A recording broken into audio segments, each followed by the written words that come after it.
200 kilometers per hour, 800 degrees, 30 meters of skid marks, 63 meters beneath the English Channel, 5 days in ICU, eyes open, couldn't move a finger.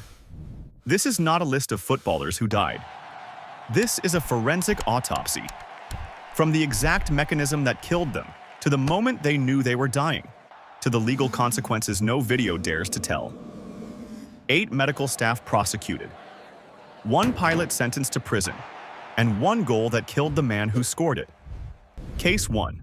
Pelé, 3 World Cups, 1,283 goals. At 82, he was still smiling from his hospital bed. Pelé, December 29, 2022. Albert Einstein. Hospital, São Paulo, Brazil. The greatest icon in football history, diagnosed with colon cancer in September 2021. Surgery to remove the tumor. Multiple rounds of chemotherapy. Initially responsive, then the cancer spread. Liver, lungs, intestines. By November 2022, doctors stopped treatment. Palliative care only. His family gathered at his bedside, his final week. Doctors told him he would not make it home for Christmas. He knew. His family knew. But he still held his daughter's hand. Multi-organ failure. Kidneys shut down first, then liver, then heart. Brazil renamed the Santos Stadium after him. The Pelé law permanently restructured how Brazilian football operates. He didn't just leave the game. He rewrote the rules. Pelé had 82 years to prepare. Diogo Jota had 3 seconds. Case 2.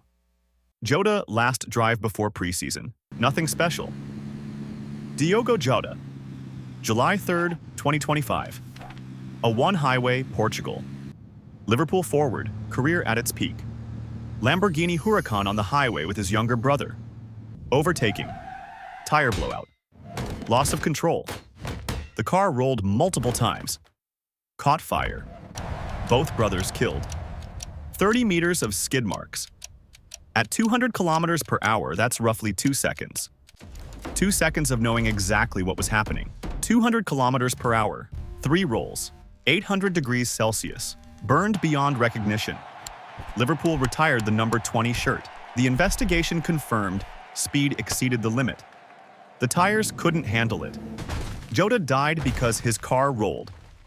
José Antonio Reyes died because his car crashed. Both burned.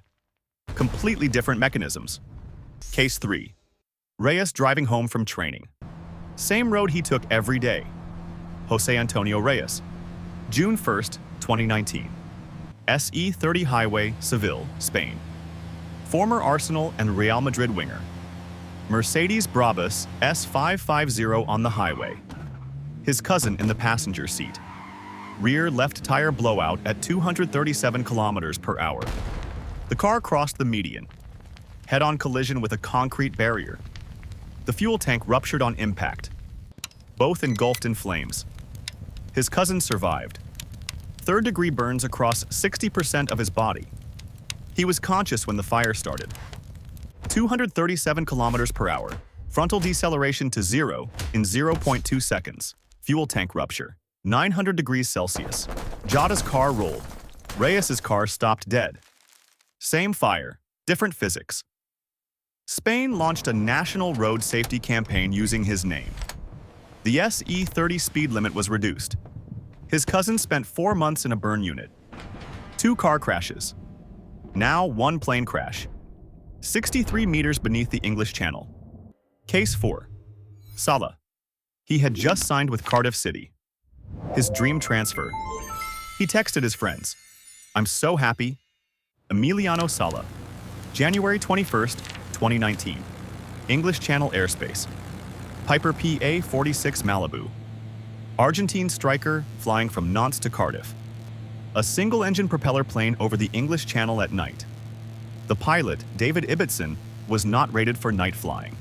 Not rated for instrument-only conditions. The weather was deteriorating. Radar contact lost at 2,300 feet. The plane descended at 7,000 feet per minute. Impact with the water. The toxicology report found carbon monoxide in Sala's blood. Lethal levels. The gas had been leaking into the cabin from a faulty exhaust. He was being poisoned before the plane even started falling. Disoriented, nauseous, aware that something was deeply wrong, but unable to understand what. 7,000 feet per minute, impact at approximately 270 kilometers per hour, 63 meters beneath the surface. His body was recovered. The pilot's body was not. David Henderson, the man who arranged the flight, was convicted of endangering the safety of an aircraft, sentenced to 18 months in prison. The pilot who actually flew the plane was never found. The Aviation Authority launched a review of unlicensed charter flights. Cardiff and Nantes spent years in a legal dispute over the transfer fee for a player who never played a single match. Sala was killed by a faulty engine and an unqualified pilot. Diego Maradona was killed by the people paid to keep him alive. Case 5. Maradona. Recovering from brain surgery. Resting at home. His doctor said he was doing fine. Diego Maradona. November 25, 2020. Tigre, Buenos Aires. Province, Argentina. The greatest number 10 in football history. 2 weeks after brain surgery to remove a subdural hematoma, he was sent home. His medical team was responsible for his recovery. He was bloated, barely eating. His heart was enlarged, dilated cardiomyopathy. His lungs were filling with fluid. None of this was acted on. In his final days, he barely left his bed. He was conscious. He told people he felt tired. He didn't know his heart was failing, but the people monitoring him did. Dilated cardiomyopathy. Acute pulmonary edema. Cardiac arrest in his sleep. No ambulance on site. No defibrillator in the house. The call for help came 12 minutes after he stopped breathing. 8 medical staff prosecuted for negligent homicide. His personal doctor, his psychiatrist, his psychologist, his nurses. The investigation found they had abandoned a patient in a life-threatening condition. He was left to die in a house without basic emergency equipment. Maradona's heart failed over days. No one noticed. Gary Speed's heart was fine. He chose to stop it himself. Case 6. Speed, Saturday morning. He made breakfast for his 2 sons. Smiled. Said goodbye. Everything was normal. Gary Speed. November 27, 2011. Chester, England. Wales national team manager. The night before, he appeared on Football Focus on the BBC. Relaxed, smiling, discussing his plans for the Welsh squad.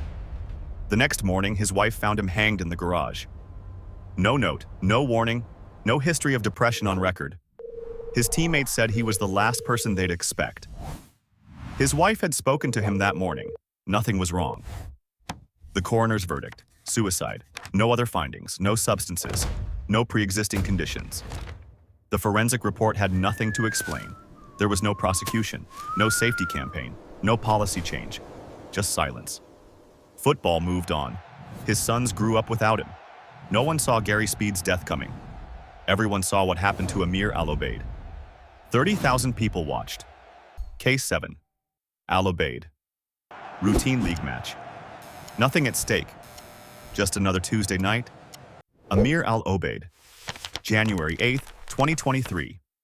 Al-Wakra Stadium, Qatar Stars League, Qatari midfielder, 29 years old. Fit. No known medical conditions. He received the ball near the halfway line, sprinted forward, then stopped. His legs buckled. He dropped face first onto the pitch. No clutching his chest. No staggering. No warning. One frame he was running. The next frame he was on the ground. He never knew. Sudden cardiac arrest. Hypertrophic cardiomyopathy. Undiagnosed. His heart muscle was abnormally thick. It had been his entire life. No pre-match screening caught it. The league was suspended. Qatar introduced mandatory cardiac screening for all professional athletes. The footage was broadcast live. 30,000 people in the stadium. Millions watching at home. Everyone saw it. No one could stop it. Al-Obeid scored a goal and then collapsed. The next player also scored a goal, but for him, the goal itself was the thing that killed him. Case 8. Peter. He scored. The stadium erupted. The happiest moment of his career. Mark Vivian Foe. Wait, not Foe. Peter Biaksangzuala. October 15th, 2023. Mizoram Premier League, India. Striker for Chingaveng FC. He scored the equalizer in the 69th minute. He ran toward the crowd. Jumped. Attempted a backflip in celebration. He had done it before. This time, he landed on his head. He was conscious, lying on the pitch. He could see the sky. He could hear the crowd go silent. He couldn't feel his legs. He couldn't feel anything below his neck. He knew something was catastrophically wrong. Cervical spine fracture. C3 and C4 vertebrae. Complete spinal cord damage. Quadriplegia on impact. He was rushed to hospital. He never regained movement. He died 5 days later. No prosecution, no rule change, no safety regulation. Just a 24-year-old who scored a goal and never walked again. FIFA later cited the case in updated guidelines on celebration safety, but Peter was already gone. One goal that killed the man who scored it. If this changed how you think about football, subscribe. There's more to Autopsy.